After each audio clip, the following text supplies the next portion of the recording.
कल की चर्चा तक निरोध यानी क्या, सादा भाषा में पुष्टि मार्ग के अलावा ज्यादातर उसका अर्थ निरोध यानी कि चित्त वृत्तियों को अटकाना, इंद्रियों का दमन करना, उनकी जो स्वाभाविक क्रिया है देखना सुनना इत्यादि उनको अटकाना, यह अर्थ किया गया है। श्रीमद् वल्लभाचार्य जी, श्री महाप्रभु जी इसमें थोड़े विलक्षण विचार के हैं, इससे पृथक विचार हैं उनके। आप श्री आज्ञा करते हैं कि मात्र इंद्रियों का दमन आज के युग में शक्य नहीं होगा, आज के जीव से, आज के मनुष्य से। इसलिए उन्होंने जो व्याख्या की निरोध की, उसमें आप श्री ने आज्ञा की कि प्रपंच विस्मृति पूर्वक भगवद आसक्ति ही, प्रपंच की विस्मृति हो, पर किस प्रकार हो? भगवत प्रेम के द्वारा हो। विरहानुभवैकार्थ सर्वत्यागोपदेश कहा, विरह के अनुभव के लिए, भगवान के वियोग और संयोग के अनुभव के लिए त्याग की आवश्यकता है। त्याग ऐसे ही नहीं होगा, हमारे विचार हमारे संकल्प से किसी भी चीज का त्याग हम नहीं कर पाएंगे, पर उसी से अगर भगवान में, श्री कृष्ण में, श्री ठाकुर जी में प्रेम होगा तो सारी चीजों का त्याग हो सकेगा। उनके प्रेम के वश होकर, उनके प्रेम के प्रभाव में यह संसार, यह प्रपंच फीका लगने लग जाएगा।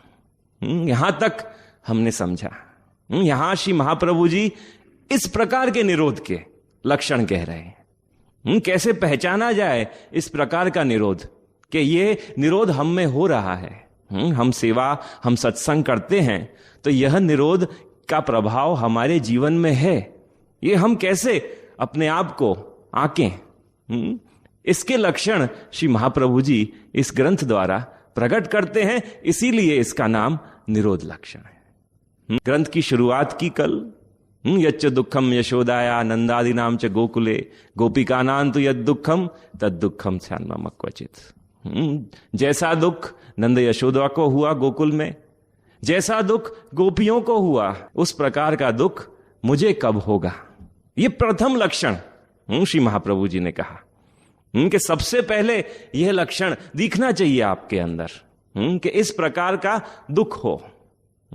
दुख लौकिक भाषा में है, सामान्य भाषा में है, कि सामान्य जीव भी समझे कि कुछ श्री महाप्रभु जी किस तरफ इशारा कर रहे हैं।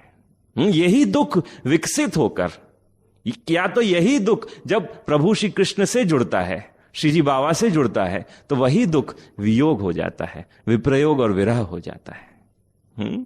तो सबसे पहले कल की जो चर्चा थी, जहां हमने कल अटकाई, वह यह थी कि यह दुख श्री महाप्रभु जी ने यह वियोग 3 प्रकार से समझाया है। लौकिक, आध्यात्मिक, अलौकिक, ये 3 ढंग से श्री महाप्रभु जी ने यह चीज समझाई है।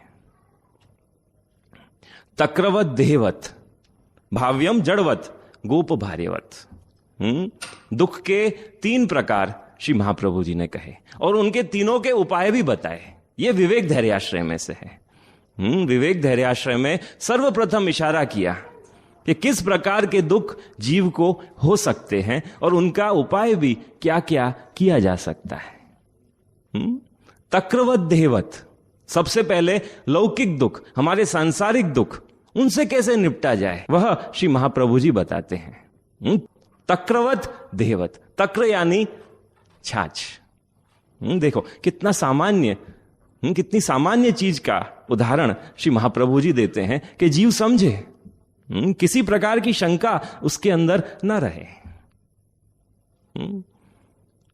छाछ कैसे बनती है? दूध में से क्या बनता है? इसमें मैं कमजोर हूं, आप बताएं। दही बन जाता है, दही में से छाछ बनती है। मतलब निकलता क्या है? मक्खन निकलता है। तक्र सारम, ये संस्कृत में शब्द है माखन के लिए। छाछ निकाल दी, बचा माखन। इस चीज का, इतनी सामान्य चीज का दाखला देके बड़ी जरूरी आवश्यक चीज श्री महाप्रभु जी यहां समझा रहे हैं। आप सोचिए कि घर में आपने बड़े 2 घड़े भर दिए हैं, एक में माखन भरा है, एक में छाछ भरी हुई है। अब समझिए कि आपको समाचार मिले कि भाई एक मटका तो सारा गिर गया, एक जो बर्तन था वो तो ढुल गया। तो आप बताइए कि किस बर्तन के ढुलने से, छाछ के कि मक्खन के, आपको कम दुख होगा? छाछ। क्यों? क्यों?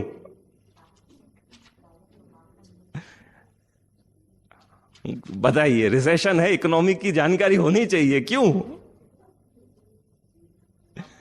छाछ सस्ती है और मक्खन कीमती है।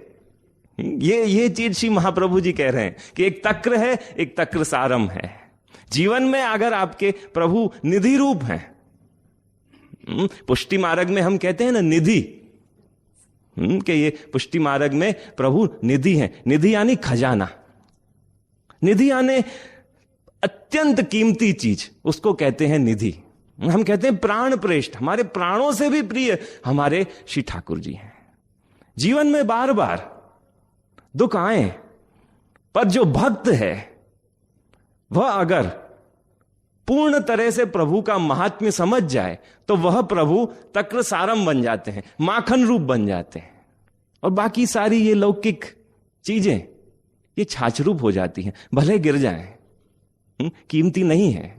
जो कीमती है वो हमारे पास है, वो हमसे कोई नहीं छीन सकता।